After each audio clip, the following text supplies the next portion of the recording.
Alright guys, it's kind of a new series, I guess you could say. Welcome to my front porch. I'll call this Front Porch Ramblings.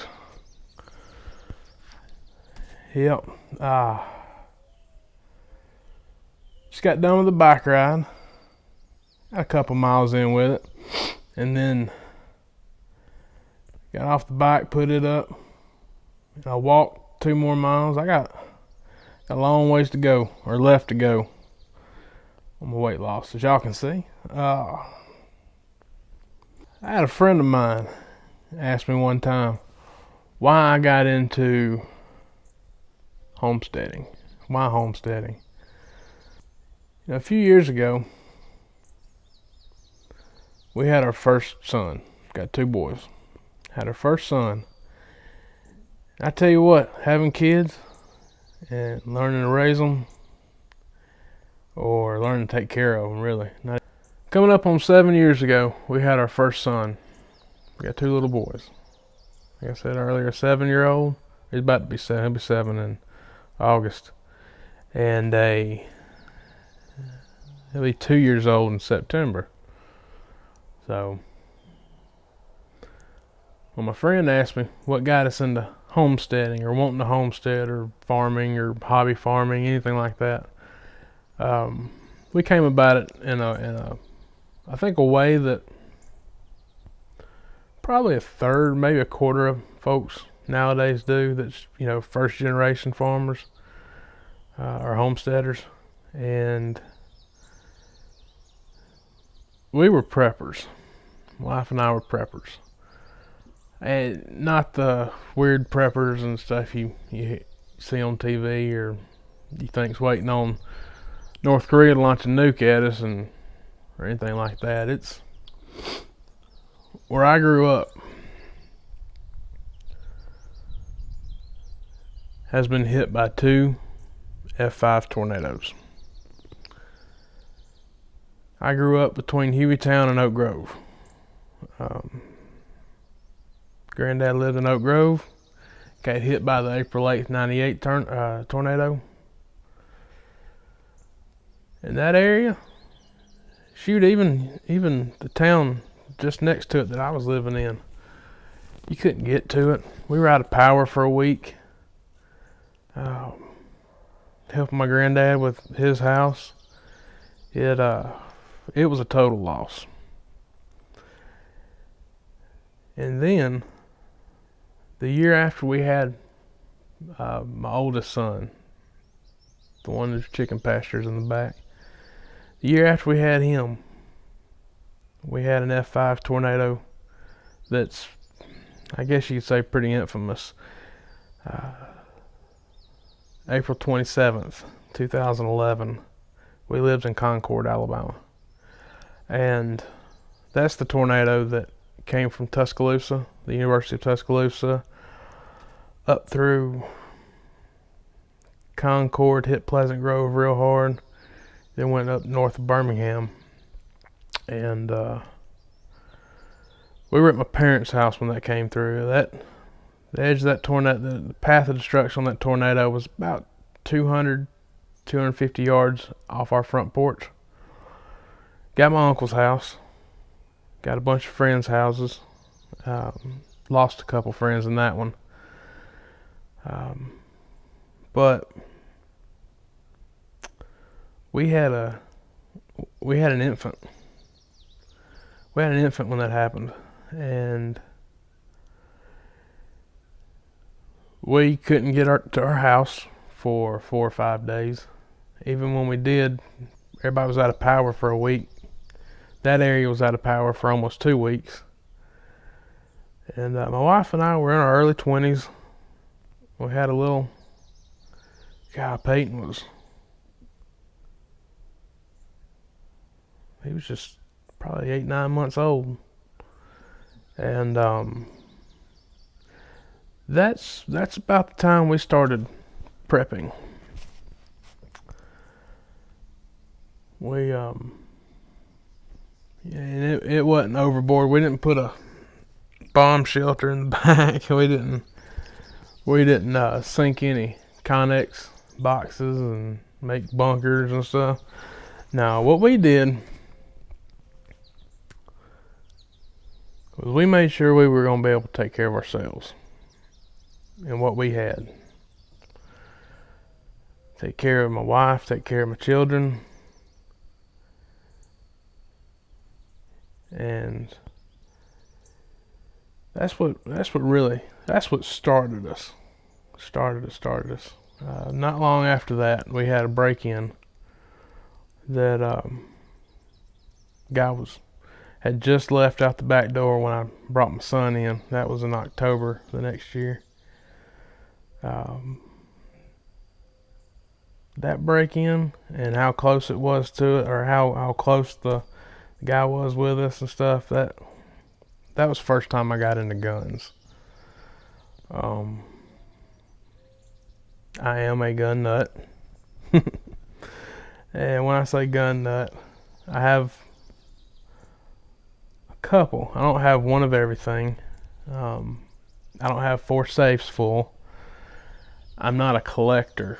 I get one, I learn to use it. I want to learn to use it right. Not just be safe with it, but that's what got me into the competitions, the pistol matches, the rifle matches.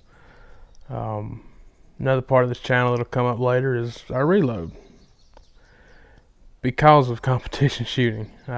When I'm not building a house and getting a farm started, I'm normally running about 2 pistol matches a month. So between that and practice, I go through about 1,000 rounds a month of 9mm, about 400 or 500 rounds of 5.56 223. So that'll come up, but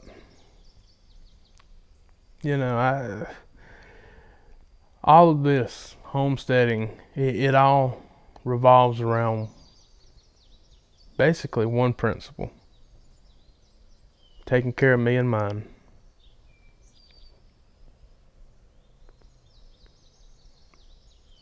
I think that's what family is about.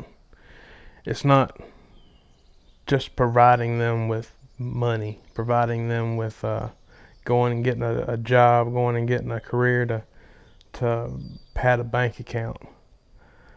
It's protecting them. It's providing for them, providing, I like to think I provide my family protection by having firearms, by having the training that I do with them, the knowledge I have of them or with them.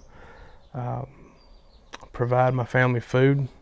I got a corn patch over there. What good is that right now? But give it time. It'll get there. But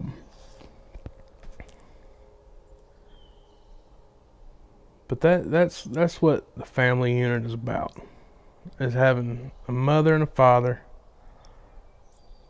to raise these children. I got 2 boys.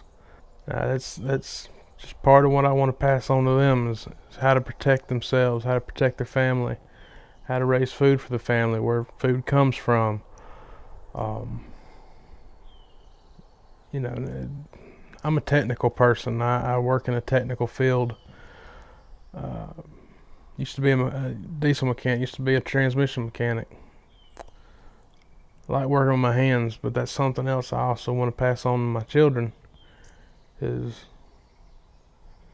if you go to college, you want to be a CPA and stuff. You're good with numbers, great.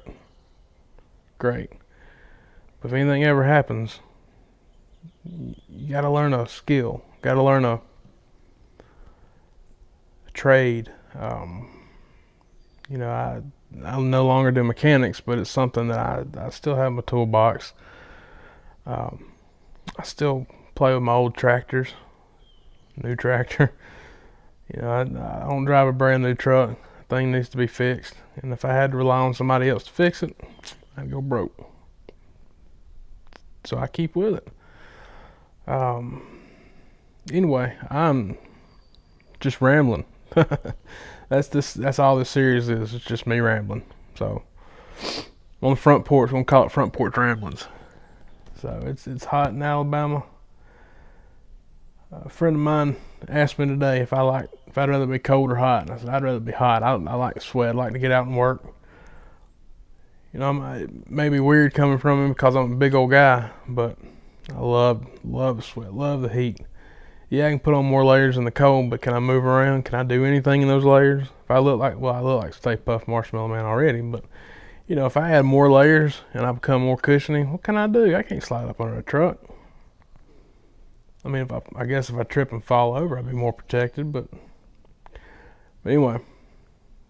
Yeah, I got here, I worked, exercised in the heat of the day, and now I'm taking the good part of the day where it's cooling off, the sun's not beating down on me. I'm sitting on my front porch. Yep, sitting on my front porch, enjoying the land, enjoying about to be the sunset here in a little bit. Enjoying my front porch, enjoying what God's given us out here, the view, what God's helped us provide with us. You know, every time I look at this house and see what we went through, it took us 2 years to get to this point. Can't say that I didn't wonder if it was ever going to happen. My wife and I talk about that a lot. But it is happening. It's finally happening. It's hard, you know I've said that in 2 or 3 of these videos, but you know, that was something we stuck our neck out for, to do this. We could have just stayed in our normal subdivision, stayed in our normal routine of life, gotten a little better maybe gotten better in the career side of things, progressed ourselves in hobby. I mean, I take this camera stuff as a hobby. But if we hadn't have done this, if we hadn't have bought the land, I'd probably still be fishing. I should probably quit while I'm ahead on that, huh? No, my son's a good fisherman. Took him every weekend to our catfish tournaments, our bass tournaments. I'm a competitive guy. I can't run 3 miles very fast. I'd pass out, die. But I'll fish. I'll fish against the best of them. But you know, that gave my son a competitive spirit. It's transferred that quality to him, and I do believe that's a quality. If you don't strive to be the best in everything, or the best you can at what you love to do,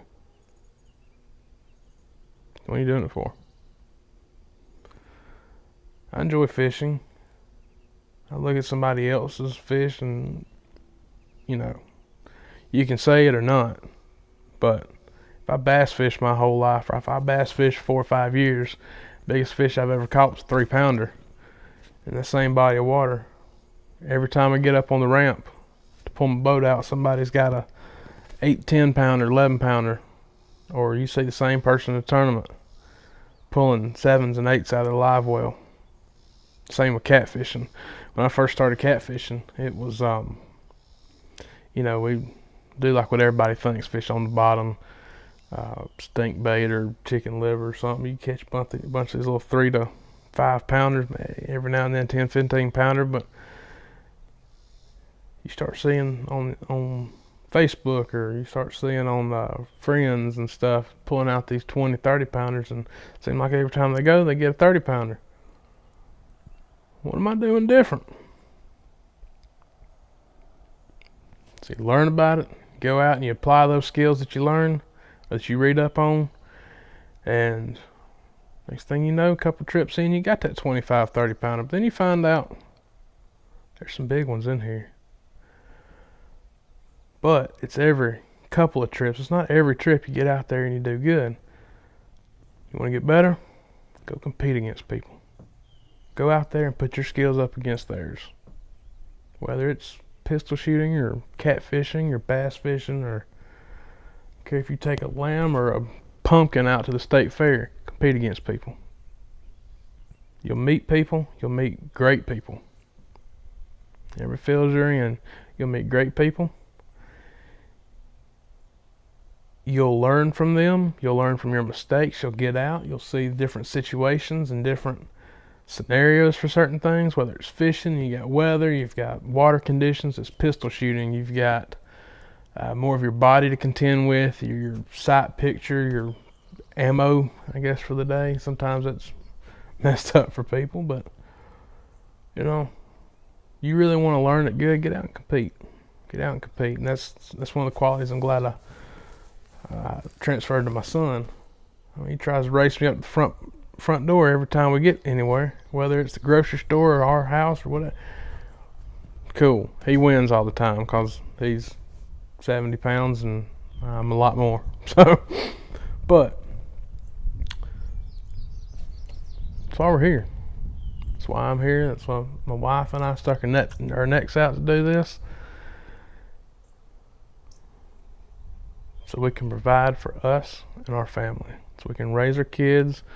My wife and I have grown closer together through all these trials. It'll be good. It'll be good. So all y'all are going to see this in this channel, I guess you can say. I'm not going to do too many of these front porch ramblings. Maybe one a month. I'm going to try to get one video out a week at least. The last two have been kind of tame. So, just cause there's not a whole lot going on at the house. Once we get moved out here, it'll be every other day. I'll be throwing something up on YouTube. Hey, we built a chicken tractor. Or, hey, we went and got chickens. Or, we did this, we did that. I did this up to my bonus room upstairs. I'll show you all that in a little bit. I got a picture of it, I'll show you. But, sit you down next to me on the reloader. So, hey, this is how you reload 9mm. This is how I reload 9mm. This is what a Dillon Square Deal B does. This is what a Dillon 650 does. Yeah, I drunk the blue Kool-Aid. So, but again, thank y'all for listening. Thank y'all for listening to me ramble on. Thank you for joining me on my front porch. So we'll do this a couple more times, just not close together. I don't know how anybody can make a channel out of doing this, but I can't get nothing done if all I do is ramble on the front porch, right? So hit the subscribe button, give us a like, and join us next time. Thank y'all.